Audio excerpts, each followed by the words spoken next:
পরীক্ষার সময় first bencher versus back benchers.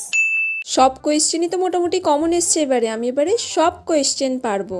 1 2 3 4 5 6 সব কটার অ্যান্সার আমার ঠিকঠাক মিলে গেছে। ম্যাম পাতা লাগবে। নাম আর রোল নাম্বার লিখবে। এই একটা কোয়েশ্চেন তো আমার মনে আসছে না, কি ছিল রে বাবা? ওই স্বাগতা, আমাকে এই একটা কোয়েশ্চেনের অ্যান্সার বলে দিবি? 3 দাগের কয়েকটা। আচ্ছা ঠিক আছে রে, আমার তো 100 নম্বরের পরীক্ষা দেওয়া কমপ্লিট। সব কোয়েশ্চেন পেরেছি, অন্তত 99 তো পাওয়া উচিতই। কিছুই তো কমন আসেনি যা পড়ে এলাম। ঠিক আছে, দেখা যাক, সবাই কিছুক্ষণ আগে লিখুক, তারপর সবাইকার ঝেড়ে ঝেড়ে যতটা লিখতে পারি লিখব। 1 2 3 4 8 9 10 10খানা কোয়েশ্চেন আমি জেনে জেনেই লিখে নেব। যাক বাবা, 25টা কোয়েশ্চেনের অ্যান্সার জেনে জেনে লিখতে পেরেছি। 25 পেয়ে যাব মানে আমি পাশ করে যাব। বাবা, ও আবার পাতা নিচ্ছে, আমার তো পরীক্ষা দেওয়াই হয়ে গেল।